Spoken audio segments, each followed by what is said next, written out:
Sup y'all, it's me, it's your boy Asmongold, and today I wanted to explain I have Azshara Mythic in 5 minutes or less. Now, one thing I do want to say before we begin is that although the mechanics might be a little bit more watered down in the normal mode and heroic mode versions of these fights, the same overall strategies are the same. So the first boss here is Warlord Parathrash. He summons a set of 2 adds throughout the fight. Basically, you want to pick them up as fast as possible. There's a caster add and a melee add. Make sure that you interrupt Restoration from the caster add. That's a heal, heals everything else around her. You really don't want to have that happen. The melee add also does a cast, but it's not as important. Make sure one of them are still alive whenever Warlord Parathrash casts Crashing Wave. He's going to charge to the edge of the room. He's going to leave Quicksand behind him and target a random player with Impaling Spear. That random player needs to get behind one of the adds, hopefully, and the Impaling Spear will hit the add instead of the player. Now, if there isn't an add up, the tank can always intercept the Impaling Spear as well. After that, it's basically rinse and repeat. At 30%, Parathrash also gains an Enrage, but it's not very important because it doesn't really make him do that much damage. This boss is basically about ad control.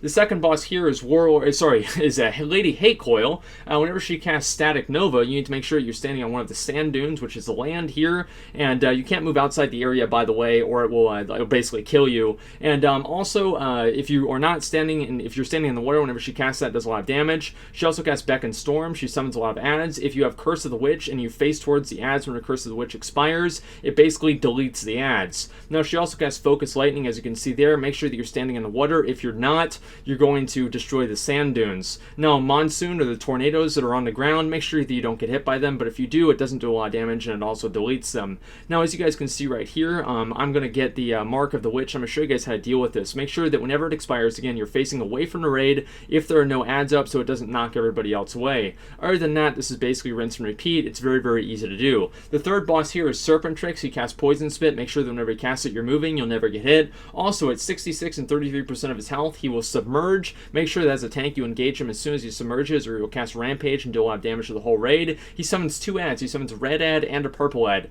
Make sure the purple add is interrupted and the red add is healed through. The red add does an AoE to everybody in the group, and the purple add does a cast on a direct player, and the cast increases in damage however many times it's cast. So you want to kill the purple add first, then the red add.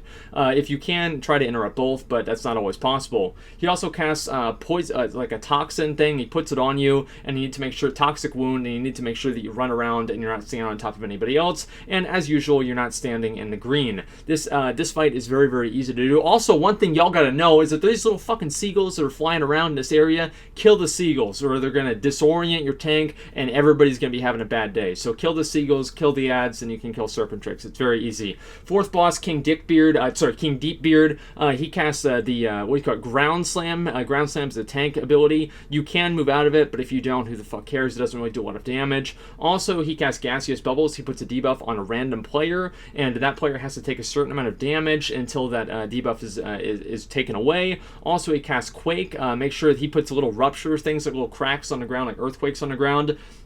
Make sure that you're out of the earthquakes, and also the earthquakes pulse again after 4 seconds, and they persist through the entire fight.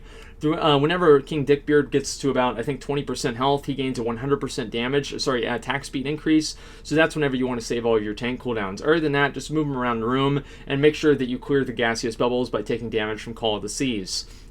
Last boss here is Wrath of Azshara. Massive Deluge, just get the fuck out of it. It's really, really easy to avoid. Also, those little swirlies on the ground, avoid those too. It's very easy. Next thing he casts is called Crushing Depths. Make sure that you either stack up for this or you use a random or use a cooldown. I didn't know that guy was using a cooldown, which is why it almost killed me. It doesn't do a whole lot of damage, but it is something you want to avoid. Arcane Bomb also is a healer thing. Whenever a healer gets Arcane Bomb, whenever somebody gets Arcane Bomb, the healer needs to dispel it, and that places the Arcane Bomb right where it was dispelled, and then everybody needs to move out of it. Whenever he reaches 10% health, he casts Cry of Wrath. That's whenever he has the tidal waves going everywhere. The lightning strikes are faster. There's another Arcane Bomb. It was dispelled off of me. As you guys saw, I moved out of it. Another Crushing Massive Deluge. Just moved out of that too. Every time he melees a target, by the way, he also deals damage to everybody else in the group, so make sure that you guys are at least kind of close together. This fight is very, very easy to do, and in my opinion, it's one of my favorites because as a warrior, you get to start from 20%. So anyway, guys, that's pretty much all you need to know for the Eye of Azshara Mythic, and as I said before, these strategies can be used for Heroic as well. So I hope this helped you guys, and now I got the achievement too. If you avoid everything, you get the achievement, so you always want to be getting the achievement. So that's pretty much all I got. I hope this helped you. I really do enjoy this dungeon, and I hope you guys do too. So thank you for watching, and like, comment, and subscribe.